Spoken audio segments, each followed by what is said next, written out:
Good morning. It's Melissa with Build a Better Bakery. So excited to have you here today for our session. Now, if you are new to these sessions, I want you to know that I go live every Thursday if I am here at my house at 9 a.m. Pacific Standard Time here in the Bakery Business School group. So if you want to be a part of these expert sessions, it's about 20 to 30 minutes or so every Thursday. Now, next week, I will be on vacation, which is an interesting transition into today's topic, which is if you're going on vacation, what are 3 things that you can do to prepare? So I'm going to cover that today because I'm doing them over here, and I thought you might need it since we're heading into the holiday season. So the whole point of Build a Better Bakery is helping bakers create an environment for themselves, because everyone's situation is unique. We help bakers create a baking business platform and plan for themselves that's simple. So is it going to be easy every day? No. Is it going to sometimes be a hurdle, a struggle? Sure, but we're here to help with that, to make it as simple as possible so that you can get through it, be successful, be more joyful as you're baking. We don't want you to burn out. We don't want you to lose that spark. So we're here to help with that. And after 16 years in the industry, I'm sure I have a resource, multiple resources, advice that I can give you on lots of different topics. So don't be shy. You can always send me a message or post here in the group to get some input. Okay, go ahead and throw up your hashtag replay if you are viewing this on the replay. I'm just going to double check that I am visible in the group to be sure. Okay, perfect. I am visible. Let me turn this down real quick. Okay, so if you have comments, throw them up in the comment box. If I don't see them now, I can always get back to you later. Definitely, there's Denise with the hashtag live. Thank you for doing that. Lets me know the comments are working today. Sometimes they don't. So glad to see that. Okay. Now, today's topic is all about making sure that you can actually relax on your next vacation. So bakers need vacations. We work really super hard. It's a labor-based business, right? We create the products. So you definitely need to be taking regular breaks just for your physical, mental, emotional health. I don't know how many breaks that would be for each of you, but for me, I like to go somewhere or do something kind of out of the ordinary. Try to at least once a month. Doesn't have to be anything super big, but get out of the house, go do something else, stop baking, close the kitchen down for a few days. Now, that doesn't have to mean you put up a whole close sign. So that instance isn't necessarily what we're talking about today. We're talking about multiple days off. You don't really want anyone contacting you. You're going to go on vacation. You want to make sure everyone's feeling good before you leave, that kind of situation. And seeing that we're coming up on the holiday season here in the US, there's just a lot going on and people are distracted. So you might have to get your message out there strongly so people really understand that you're going to be gone. And we want to prep our clients ahead of time about the close dates so that you have a much easier time transitioning out of baking and back into it when you come home, and you have some room to breathe on your vacation. So we're going to be setting up healthy expectations for both you and your clients. We're going to talk about allowing room to transition in and out of working, how to do that with a more fluid, feel-good vibe to that, and how you can set your clients up for better success while you're gone. So we're going to cover 3 strategies I think are really important, and it's going to help you relax on your vacation more because this will all be taken care of. Okay. All right. So go ahead and throw up your hashtag live if you are here live. That just lets me know you're around. Now, to stay in the know about these lives, I mentioned that I go live every Thursday at 9 a.m. Pacific Standard Time right here in the main discussion area of the Bakery Business School. You can check the events here in the group. You can send me a friend request. I will send you invites as the events are made, or you can hang out on the email list where I often send out replay links to some of the most popular live sessions here, if they're replays on YouTube and here on Facebook. And there's other resources to choose from in the emails as well. So it's kind of like an update email list. If you want to be on any of that, all that, you can definitely take advantage. Okay, now into the juicy stuff. When we leave our businesses to travel or take a break, it can be painful when we continue to get a lot of messages, knowing you can't help them, knowing you don't, having to respond to people when you're trying to get around in a new country or travel in Ubers or take care of your kid who got sick on vacation, or you just want to be left alone. That can be very overwhelming. You could hopefully this never happens to you guys, but forget about someone's orders you had on the books and you left and you forgot about it. And you've already kind of agreed upon that. Or even just not being able to focus because you feel like you have to be on, you feel like you have to be posting, you feel like you have to be answering those messages quickly, even though it's your well-earned time off, right? Those situations really don't feel good. So we're going to try to avoid that. And we're going to try to fix that. The number one tip I have for you is to prep your clients early. So make your calendar or your banner or your pin post about your close dates at least 2 to 3 weeks in advance and post that. So you can make a post and pin it on your Facebook page. You can make banners. You can put it on your top of your website. You can put it in your email list. However you talk to people, make it big and bright and make sure people understand I am gone, I am closed for these dates, XYZ. So people can get it in their heads that it's going to be happening. They can get their orders in early. They understand they have to go somewhere else over that time period, etc. So that's just going to help inform people as they're coming to your pages before you leave that that's going to be happening soon. And that might just allow them to, instead of messaging you going, oh, they're closed, I can see that. Because if you don't have a storefront, you can't put a sign up that says, you can't lock the door and say, hey, we're closed, right? So if you have a storefront, that's what you would do. 2 to 3 weeks out, same thing, put it up with the dates, let people know, hey, this is when we're not going to be open. You can get your orders picked up before this day. We'll be back this day, etc. It's just going to help you relax and it's going to help you focus on your current vacation. So if you have trouble with boundaries, which I know a lot of people in this group do, I think that's kind of a baker thing. Remember that this is your time. So you've earned it. You deserve to live your life without baking once in a while. You're a person, right? You're a baker, but you're also a human being who's going to do other stuff. So you do deserve this time and to be left alone. Another option is that you can add an FAQ question. Like if you have a Facebook page for your business page, you can add an FAQ question about the time off, or you can even add it in your auto response when people are messaging you that has maybe an off section of time, and then maybe even another baker in the area or other businesses that they could contact. So again, you don't even have to send recommendations. You can just say, hey, we're closed from this day to this day. Contact Crystal at this number if you need a cake, or go to Joseph's Bakery if you need bread, whatever it is. Your main goal here with number one is to inform early, hold the boundary. So don't take late orders. Don't take, just hold the boundary of those dates, which we'll talk about later, how to set up the dates. And holding the boundary to deter those unwanted messages from people who just don't understand or didn't know that you were closed. Okay. Number two, check with your consistent clients, your subscribers, if you have subscription boxes, etc., and your recurring orders. So any time you are going to leave, definitely check your calendar, see what's going on, anticipate if someone's going to ask for something or going to want something, and just ask them, do you need it now? I can do it this week, but I'm gone. And just try to get them kind of taken care of before you go if you anticipate them asking for something over the time that you're closed.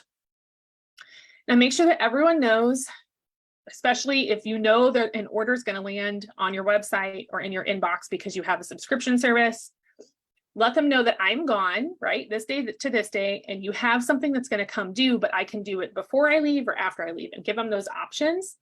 And with my subscriptions, I even give them the option of, if I cannot fulfill it within the time period, I will even let them skip that one or refund it. But often they just ask for it, the week before or the week after, and I just give it to them with the one for that week, if that makes sense. That's how my subscriptions usually work. Or I can contact them and see if a different date will work, etc. It's basically the same thing. And that just makes sure that you're not surprised over your break of like, shoot, I didn't talk to them, their subscription just landed in my inbox, what am I going to do kind of situation. So you're looking forward at the calendar, and it just gives you a chance to look at your personal and your work calendar a couple weeks out, and even a couple weeks after you get back, just to kind of get a feel for what it's going to be like when you leave and when you come back. You can plan your time accordingly if you can move things around to make it more comfortable for you. And many clients are willing to work on this. A lot of people don't mind that much, as long as, this is the if, or the but, as long as it's not a custom order that you already agreed to and took payment for, and you just didn't contact them. Like, that's like my worst nightmare. So hopefully just really double check that you don't have any orders happening over that time that you haven't talked to them about yet. Now, if it's the case, because it happens, okay, if this is the case and you find yourself in that moment, contact another baker. Hopefully you've made a couple connections in your area with people that you trust. Contact another baker and ask if they can cover for you.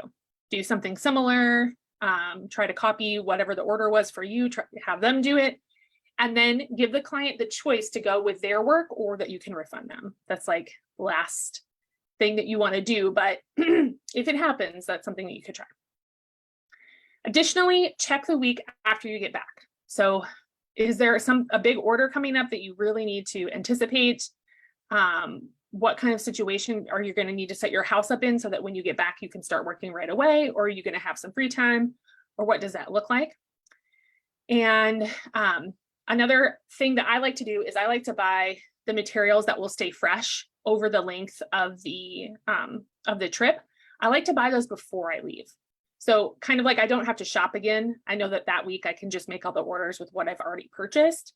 And it just helps me feel more relaxed to do that first before I ever leave and then come back and start up again. So the main goal here is to create an understandable and realistic set of expectations for you and clients, to double check your calendar, just making sure everything's taken care of before you shut down your bakery. And then just to contact those people who are going to be affected by your time off. Corporate orders, recurring orders, subscriptions, consistent clients who are often contacting you on the same day every week or multiple times a month for a certain product, just being in touch with them, just to help them feel secure and that you're taking care of them. And you might even make some extra sales out of it before or after you leave on vacation because you've contacted. So it's always good just to say, hey, I'm going to be gone. Do you need anything? Ideally, you want to do this about 2 weeks before you leave. Again, like 2 to 3 weeks out, just to make sure everyone's on the same page. Okay, and then number 3, the last one for today, is give yourself a buffer and stick to it. This one's important. I have found it to be very important for myself. I guess I'll say that. Traveling can be difficult. It never goes perfectly, right? There's always something that happens, especially if you have family, young people, old people, people who need a lot of help, bad weather, anxiety, really anything that gets in the way of vacationing. There's just lots of things that can happen, right? So because of that, the buffer period is going to help, I think, with your emotional and mental and even physical health around vacationing and closing and opening the bakery. And you deserve that time off, and you need to be off when you're off, right? Actually, like not thinking about it, not dealing with it, just vacationing or just traveling and paying attention to that. And that's where this buffer comes in, because you're going to be cleaning, you're going to be storing and organizing, maybe having a last minute flash sale for your final products, doing extra shopping, packing. All of that is going to happen either when you're taking the break or when you're starting back up. And it would be unrealistic to think that you could have an order ready for someone the day that you get back from your trip. Likely that would be super hard, like the day you get back or the next day, just because so much has to happen in between that time period. And maybe you might be jet lagged. Maybe you actually just need to sleep for a whole day. Who knows, right? So because of that, I say buffer 2 to 3 days before and after a planned vacation, so you can do all of that extra stuff, laundry, cleaning, whatever it is, to get started back up. So if the actual vacation days, let's say during the month, are from 3 to 10, those are the days that you're physically gone, I would set up my buffer time off to be from the 1st through the 13th. So am I physically there? Yes, but I'm not going to be doing any baking or pickups or scheduling or meetings or any of that. No phone calls, none of that, because I'm packing and cleaning and organizing and all that good stuff, right? So 2 to 3 days, I think, is a healthy amount. And the goal here with this one is just to avoid burnout, right? We need a little breathing room. And again, set those realistic expectations even for yourself. to know I'm going to need a little time to get started back up. I can't have something ready for you the day I get back, right? Okay. Yep, and that's it. So those three main strategies: giving yourself the buffer 2 to 3 days when you're planning, before and after, to be off so that you can do the prep and post and everything that you need to do. Number 2 was check with your consistent clients, your subscribers, your recurring orders, so that everybody understands they're still getting their products, it's coming this day, etc. Setting everything up. And then number 1, prepping your clients early, 2 to 3 weeks out, letting them know via your posting and your banners and your pin posts and your emails and your FAQs and everything that you will be gone. And this is what you can do if you need services, right? So those 3 things are going to help out. I want you to enjoy your well-deserved time off by yourself, with your family, whatever it is that you're going to do over the holidays. Find joy in the small moments if you can, because that's where I find the most fulfillment when I'm traveling, is the small moments for me. And to stay safe on your vacations, because I want to see you back here. If you're leaving, I don't want you to go anywhere or get stuck anywhere. I want to see you back nice and healthy, especially if you're planning on traveling somewhere soon where you're going to need to stay safe, or need to, it's a little dangerous. Who knows? Maybe you can let me know where you're going. If you need more help with all of this is just kind of like drop in the bucket of planning specifically around vacations. We have a ton of different various planning sessions in the Elite program. We have myself and Claire, our organization coach, walking you through specific trainings on setting up routines, workflows, calendars, even long-term business planning. All of those aspects of just kind of organizing what's going on around you for a better outcome at the end. We like to cover that kind of information in the Elite program. So if it is something that you need, we can help you get things set up in your business so they can begin to run more smoothly, and hopefully you can find more joy in your everyday life, because what's going on in the background is running better than it was before. That's our main goal with teaching that. And that's all I have for you today for today's session. Okay, I'm not seeing any questions come in, so I'll get back to you if you post one. Otherwise, I don't have anything else to add. For me, I am off to make one more round of Cocoa Bombs. I'm preparing to be stocked for kind of the Christmas season. So I'm going to go make one more round of Cocoa Bombs today. And then I'm going to pack my own bag, because we're going to Hawaii in a couple of days. My husband has been gone for a whole month already, almost, in Hawaii, working, seeing sea turtles while he's working. Okay. He's been there, and me and Nova, my 6-year-old, are going to go meet him there. So a little nervous about it just because it's early and I don't want to mess anything up, but we will be there for a week to hang out. So I'm literally doing all of what I just said right now. It's already happening and in motion. Most of it has actually already happened because I'm leaving on Monday. But I really do suggest thinking about those. And then if you have anything else to add to the conversation, things that you do that help out, put it in this list. We'll just make a list about it. Okay, so I'll see you in the group. You can send me a DM with questions if you need help, mentorship, resources, advice. Send me a message. I'm here to hang out. Next week, I will be in Hawaii. So I am going to be posting probably just a post with some kind of tip or something for you next Thursday at 9 a.m. Unless for some reason I can get on while I'm there. I doubt that I will, but it's possible if I just want to show you what we're doing or something like that. So it's going to be pretty relaxed next week, but I'll try to have something up to help you or share something special with you on Thursday at 9 a.m. Pacific Standard Time. Okay. All right. Have a lovely day, a lovely Thursday, and I will see you all later. Bye.